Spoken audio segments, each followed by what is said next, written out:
document consists of set of elements, set of attributes, and set of entities. So those we called it as a document building blocks. So building blocks of XML document or elements, attributes, entities. Okay, so if you take any XML document, the document can be created with the help of these three.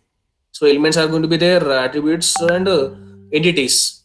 Okay, so to give a definition for all these building blocks, DTD is there, and one more XML schema definition, XSD is there. Okay, these two for defining the XML tags, giving a definition for each and every tag. Okay, the element, if you take element according to DTD, there are four types of elements. One is elements without child, that is a one type. Then next one is a element with unstructured child. Then next third category is element with child. Then fourth category is element with mixed content. These are the four category of elements of as per DTD, not in XSD. In XSD, the element types are different, but according to this DTD, the elements are four. So these are the four types. So DTD is going to give a definition for all these three. So first of all, we have to identify which type of element it is, then give a definition for that. Okay, so already we have seen the four categories with example also. Then what expand? This one is a expanded DTD. This is a DTD. It is for one novel. So already I told you we can create any type of document. Any type of document you want to store, you want to transfer that information, you can create a XML document. Okay, that is used by the other program. Okay, used for computer programs. Okay, so this is one XML document, expanded XML document. Then next attributes and entities. So attributes. So this is XML. In the XML element, dog is the element name. Then name and age are the attributes. Two attributes. So name equal to spot. Then age equal to 3. The attribute name and attribute value. So like that, the set of attributes can be there in a element. So this is a XML statement. Then in the DTD, while writing the definition for attributes, like this is a syntax. So this symbol ADT list. ADT list means attribute list. Here Y list, multiple attributes are there. Okay, 0 or more attributes are there. That's why ADT list is used.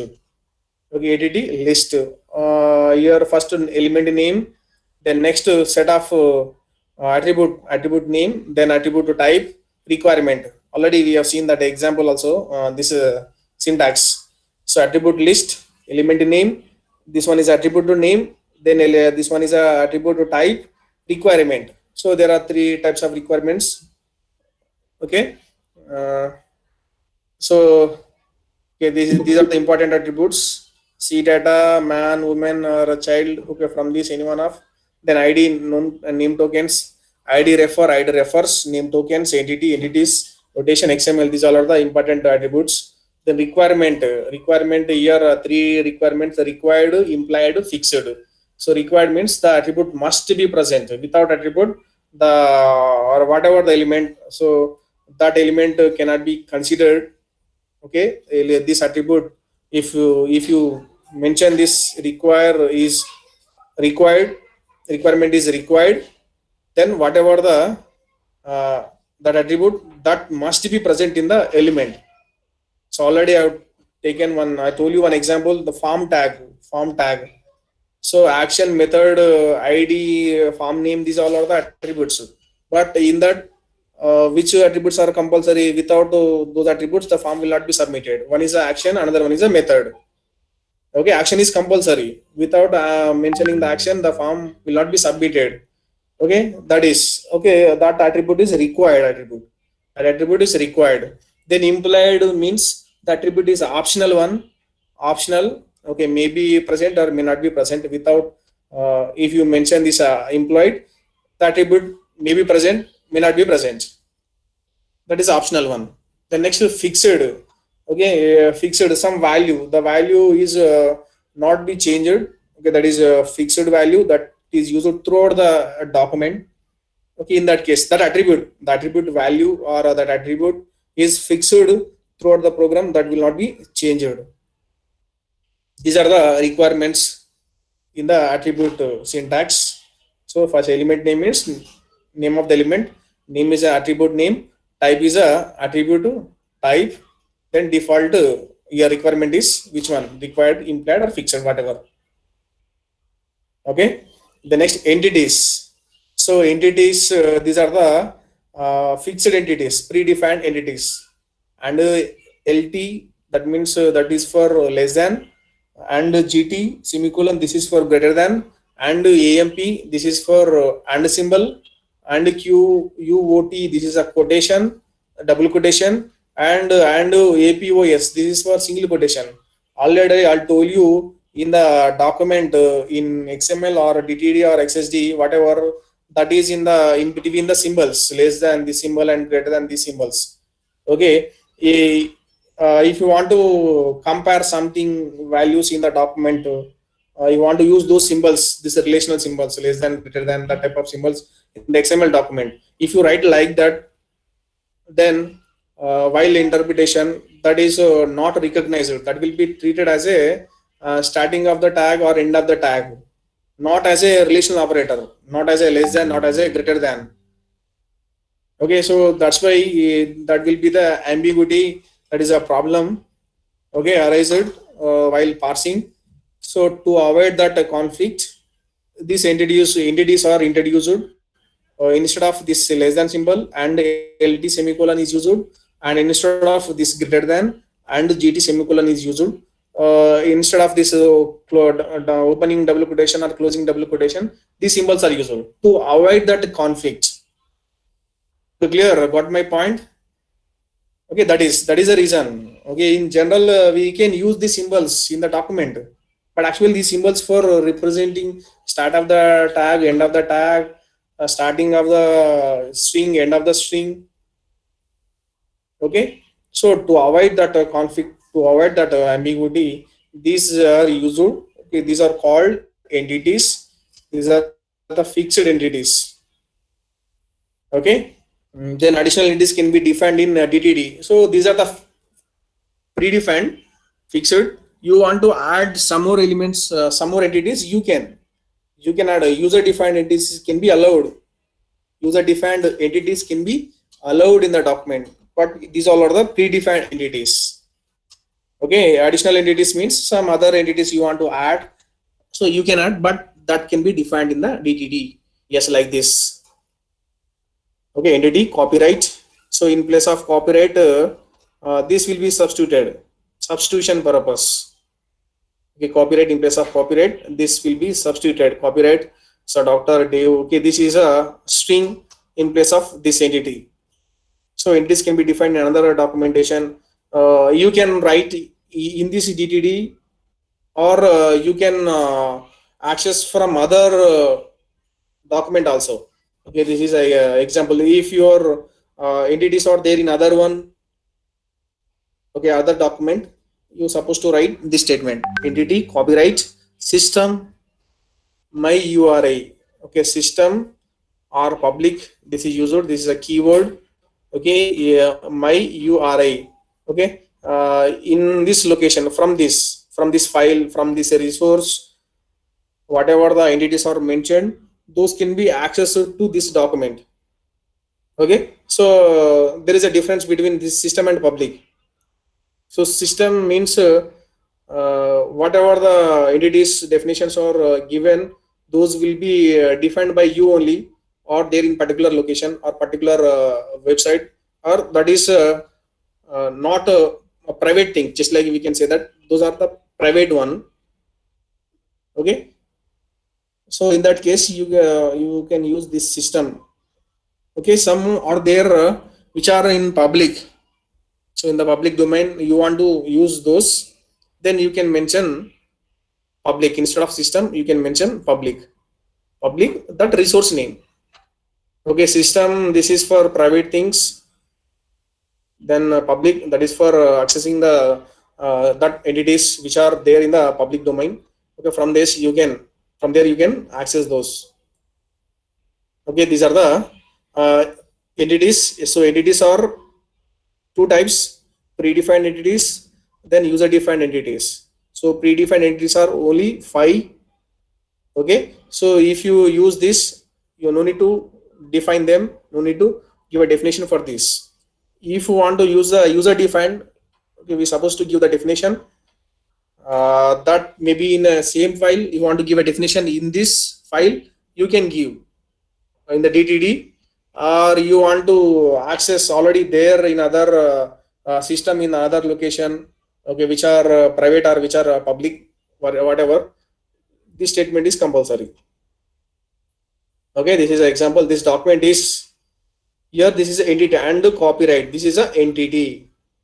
In place of this will be substituted copyright to Dr. Dave 2002, like that. Okay, clear? Here, okay, this is in about entities. Here one example. Same thing. These two statements are. First statement is compulsory. Then second statement specifies that DTD is there in the separate file, or you want to write the DTD in this file. Okay, this second statement, second line is not required. Okay, this is XML document. Only XML that related code is there. Okay, DTD mentioned separate file. You want to include that to this file, this statement. Okay, if DTD separate file is there, this statement is compulsory. Docu type, weather report. This is a root element. System. So system that is for accessing the private things. Private. The DTD is defined by you. That is there in some location. Okay, you should use this system. Or you are accessing that the DTD from other which are in the public domain. You can access from there also. So here instead of system, public is used. Public. Okay. So this is a resource. From this resource, whatever the DTD that can be accessed, that can be included to this file. Okay, these two statements for that. This is for version, this is for including the external DTD. Yes, we can call it as a external DTD, including external DTD to this file.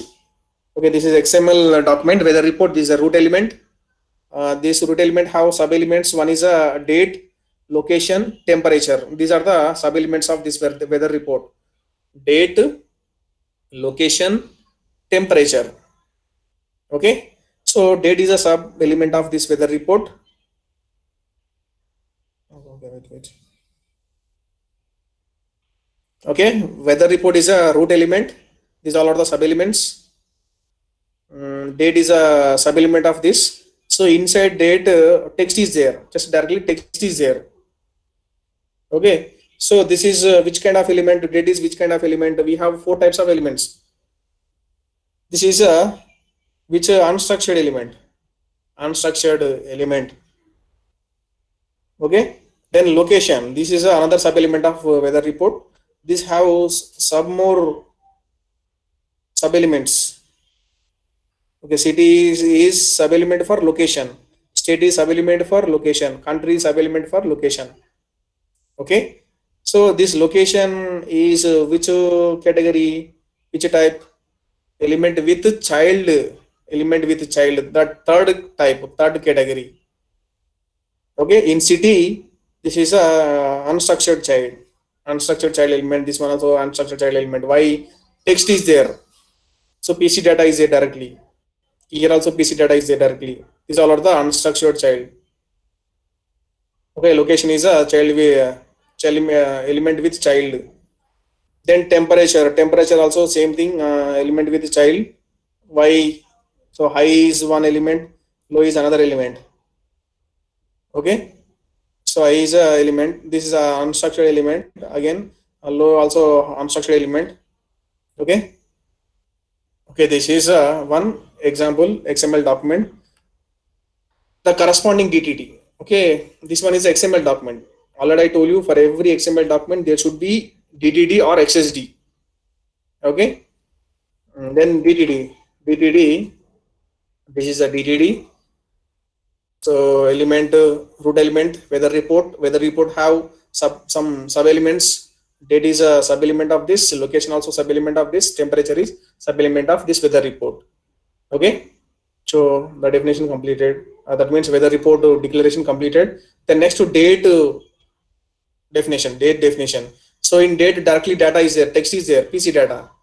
Then next, if you take a location, in the location have sub elements, city, state, country. Okay, everything here more than 10 or more, so enclosed within the parenthesis, opening and closing parenthesis. 3 are there. Every element separated by say a comma. Okay, then give a definition for city. Same thing. City, PC data. Then state, PC data. Country, PC data. Then location completed. Next to temperature range. Temperature range. Okay, temperature range again have two sub elements. One is a low and another one is a high. Okay, low, high. Okay, but here order of the attributes, order of the sub elements in DTD there is no any restriction on this. There is no any restriction on the order of the elements. Okay, first to low, then second high, or first to high, second low. There is no any order. These elements can occur in any order. No problem. Occur in any order. Okay, so that's why while writing the definition, we have to write like this: low comma high or high comma low. Low may occur first or high may occur first. If low is occurred, then this one is taken. If a high is occurred first, then this one is taken. Okay. Yes. Then next to give a definition for low. Then in low PC data is there. In high PC data is there. Some data is there. C data or PC data, whatever. Okay, you can use. Then elements completed in the in this document. How many? This weather report, date, location, city, state, country, this temperature. These all are the elements. But here attributes. Scale is attribute. Scale is an attribute for this high element. Then this scale is another attribute for low element. Okay, only one attribute is there. But here there is no any entity in this document. Entity is not there. Okay, no problem. If entity is not there, no need to give the definition for that entity. Okay, here elements are there. Give a definition for each and every element. Two attributes are there. Give a definition for these attributes. If attributes are not there in the document, no need to give a definition for those attributes. Okay, in the XML document, if element is there, give a definition for that element in the DTD. If attribute is there, give a definition for that attribute. If entity is there, if it is a predefined, then no need to give the definition. If it is a user defined entity, give a definition for that. Clear? So based on your XML document, the DTD is going to be created. The corresponding DTD is going to be created. Okay, this is a DTD for this. Giving a definition for all the elements completed. The next two attributes are there. One attribute for low, another attribute for high. So attribute list. So whatever, if one attribute is there or more than an attribute is there, the syntax is attribute list. Simply ATT list. If one or more than. Okay, plus one or more. Okay, this syntax low, scale. Then here either in Celsius or in Fahrenheit, the scale that temperature can be measured in any one of these. Temperature can be measured in Celsius or in Fahrenheit, whatever. Okay, but it is a required one. Yes, this is a required. But mention the temperature is compulsory. The attribute is compulsory. Scale is compulsory, either C or F. Celsius temperature or Fahrenheit temperature, that is compulsory. Okay. So attribute list, this is element list.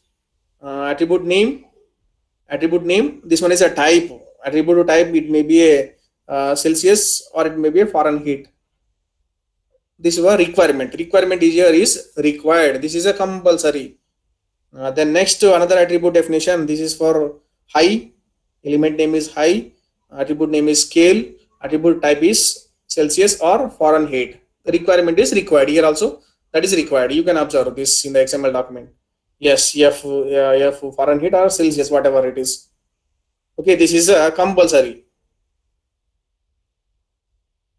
Okay, this is a DTD for that corresponding XML document. Clear? So if you get, you will get a question like create XML document and write the DTD correspond DTD for that document. Like that, you will get question. That means create a student XML document, write the definition for, create the DTD for the student XML document. That type of question you will get. In the last year, I think this type of question. Create a motor vehicle document,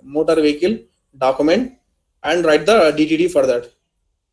Motor vehicle means that vehicle, motor vehicle, that is a root element. Then next vehicle name, vehicle model, vehicle that manufacturing date, what chassis number, something is there. Some properties are going to be there for the motor vehicle. Okay, so for that you can create whatever the how you are going to create XML document for that motor vehicle. If elements are there, you have to write the definition for that element in DTD. Okay, how you are going to write that document? So based on that document, you are supposed to write the DTD. Okay, this is a weather report. Weather report on which date this weather, on which date the weather may be on different on different locations on different dates on different state and different country. So this is a document, weather report document, today's weather report document in a Hyderabad location. Okay, in a Hyderabad city, Telangana state, and India country. So high temperature, low temperature. So clear? This is a weather report document like this. Clear? So next one is there are two types of DTDs. One is inline DTD, another one is external DTD. Like the CSS, I think you know CSS. Three types of CSS: inline, internal, external. So like that only. DTD, two types of DTD: internal, inline DTD, external DTD. So first one is inline DTDs. So if a DTD is used only by a single XML document, it can be put directly in that document. Okay, so only one DTD is there. Okay, that DTD for a particular document, only a single XML document is there. One DTD that can be used by one XML document, that is useful for only one XML document. So in that case, you don't no need to write a separate DTD. So directly whatever the definition you can write in an XML document. Okay, if the DTD is used for multiple, if that DTD is required for multiple documents, at that time write the definition. This DTD create the file separately. Why separately? This is this DTD can be used by multiple XML documents. So that's why a separate DTD creation is required. If this DTD is used only by a single document, then directly we can put directly in that document. Okay, so this syntax, so this one, first one is a version, same thing. This is a root element, like this doc type, my root element name, then within the opening this bracket and closing brackets, whatever the code, the DTD entire code, element definition, attribute definitions, entity definitions, all. Okay, after this XML document, root element, root element starting tag, root element ending tag, the remaining whatever the content, XML content. Okay, this is a syntax for this. Okay, so an inline DTD can be used only by the document in which it occurs. Then external separately, yes, separate. An external DTD is declared with a system or a public command or keyword. The system or public is used. Already I told you system that is for what private document you want to use, or that is available in your any location in your system, then you can use this system. Public means from the website which are available publicly, you want to use those, then you can mention the public command. Okay, syntax is this one, syntax. Okay, my root element system. This statement is should be written in XML document. XML document. The name. Okay, this is a doc type compulsory. Next to XML, the root element name should match with the that whatever the root element. And then use system for external DTD, that you define yourself. If the DTD is defined by yourself, so use system, and use public for official or published DTDs. Whatever the publicly available DTDs you want to use, then use this public command. Otherwise, use system command. System command for defining the DTD by yourself. Then you can use this system. So external DTDs can only be referenced with the URL. Yes, URL. The file extension of this external DTD is filename.dtd. Filename.dtd, that is the external DTD. Okay. So the external DTDs are almost always preferable to inline DTDs, since they can be used more than one document. External when external DTD is required, if that DTD is used by multiple XML document, then write the separate DTD. Okay, why that DTD is required for multiple documents? So that's why create a separate DTD, that is called external DTD. If DTD is used for only one XML document, no need to write that separate one. Okay, no problem. You can write also separately, but that is a waste of time for creating a separate one. Okay, better to write that DTD code in XML only. Okay, that is a inline. Okay. So these are the two types of DTDs: inline, external. Then some limitations are there, some drawbacks are there. With this, DTD will be completed. So limitations of DTD, I will see that DTDs are very weak specification language. Okay, DTD is very weak specification language. So why we cannot put any restrictions on the element content? So we cannot put any restrictions on the element content. Okay, that's why it is called a very weak specification language. That is the reason one, and it is difficult to specify. So all the children must occur, but maybe in any order. So the children may occur in any order, must occur, but may any in order. Okay, that is one of the reason. And element must occur a certain number of times. So certain number of times, that is there are only 10 data types available for attributes. Okay, this is because of these reasons, DTD is very weak specification language. Clear why it is a weak specification language? We cannot put any restrictions, and it is difficult to specify this. The elements can be occur in any order. There is no any restriction on the ordering of the elements, and certain number of elements may occur, some certain number of that type of restrictions are not there. So that's why it is a very weak specification language. Okay, and one more reason, one more limitation, but most of all DTDs are not written in XML. Yes, if you can observe XML way of coding and DTD way of coding is different. Okay, the writing code is a different one. So style of XML writing code is different and DTD code is different. Okay, that is also one problem. Okay, why it is a problem? While verifying XML syntax wise, then one parser for XML and another parser for DTD. So two that validation are required. We will see that.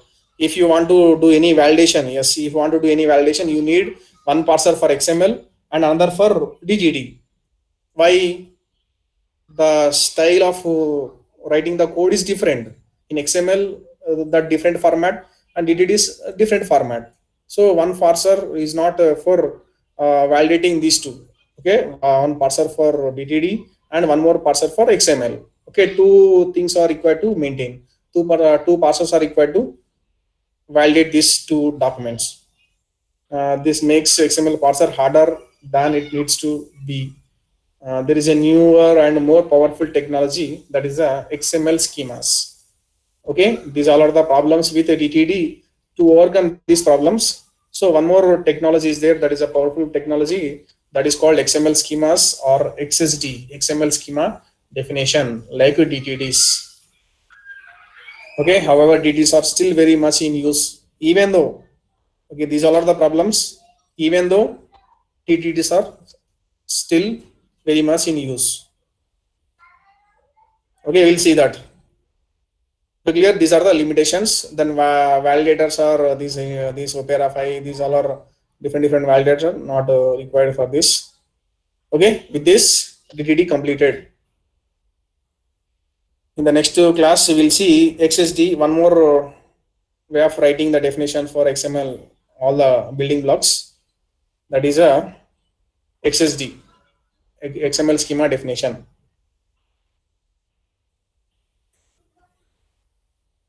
Okay.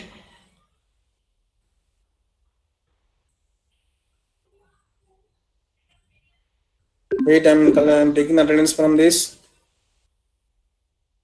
Just 2 seconds.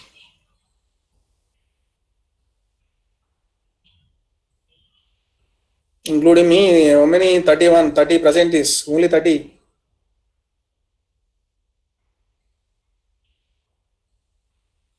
Okay, you can leave now.